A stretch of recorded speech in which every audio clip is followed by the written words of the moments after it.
নমস্কার,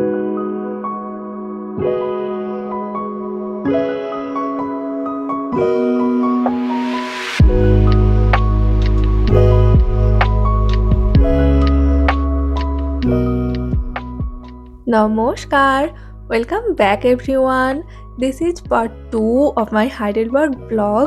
এখন আমরা আছি আমাদের ফার্স্ট টুরিস্ট স্পট হাইডেলবার্গ ক্যাসেলের সামনে। আর এই তো এখন আমরা ক্যাসেলের মধ্যে চলে এসেছি। ক্যাসেলের মধ্যে একটা স্টার্নিং ওপেন টেরেস রয়েছে। এই ওপেন টেরেস থেকে তোমরা পুরো হাইডেলবার্গ শহরের একটা ব্রেথটেকিং ভিউ এনজয় করতে পারবে। Actually, there is no doubt that Heidelberg city is truly beautiful. আমরা বেশ কিছুক্ষণ সময় ওখানে স্পেন্ড করি আর বেশ কিছু পিকচার্স আর ভিডিওসও নিই।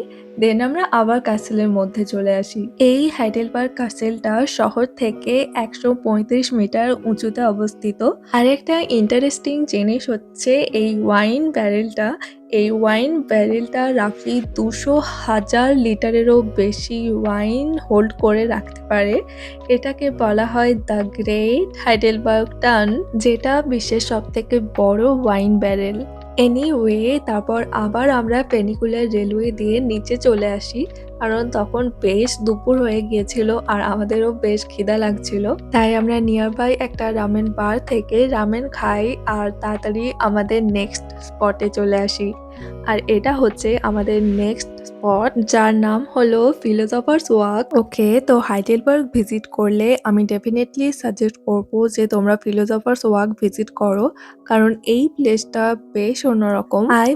তোমরা ফিলোসফার্স ওয়াক থেকে পুরো হাইডেলবার্গ সিটির ভিউ এনজয় করতে পারবে, কাসেলের ভিউ এনজয় করতে পারবে আর নেকার নদীর ভিউ এনজয় করতে পারবে।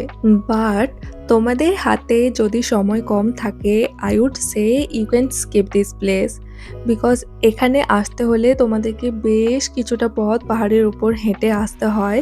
So you might get tired easily. But তোমাদের হাতে যদি সময় থাকে, trust me, the view at the top is so worth the walk. Actually আমরা যখন ফিলোসফার্স ওয়াকে আসি তখন আমাদের হাতে সেরকম সময় ছিল না, অলদো আমরা এনাফ টাইম স্পেন্ড করেছি ওখানে, বাট স্টিল জায়গাটা এত সুন্দর। ওখানে যাওয়ার পর আমার মনে হয়েছিল যে হাতে আরও একটু সময় নিয়ে আসা উচিত ছিল।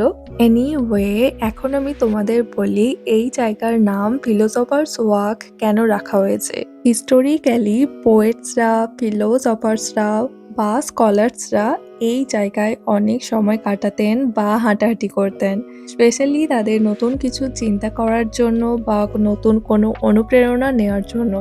তো সেখান থেকেই এই জায়গার নাম রাখা হয় ফিলোসফার্স ওয়াক। ফিলোসফার্স ওয়াক থেকে নেমেই আমরা চলে আসি হাইডেলবার্গ শহরের সবথেকে বিখ্যাত bridge, old bridge, also known as Karl Theodor bridge. Then আমরা নদীর আশেপাশের জায়গাগুলো একটু হাঁটাহাঁটি করে দেখছিলাম। দেন আমরা চলে আসি মার্ক প্লটস নিয়ার হফস্ট্রাসা। অ্যাকচুয়ালি এটা একটা মার্কেট প্লেস, যেখানে তোমরা অনেক রকমের ক্যাফেস, বুটিক্স অ্যান্ড সোভেনিয়ার স্টলস দেখতে পাবে।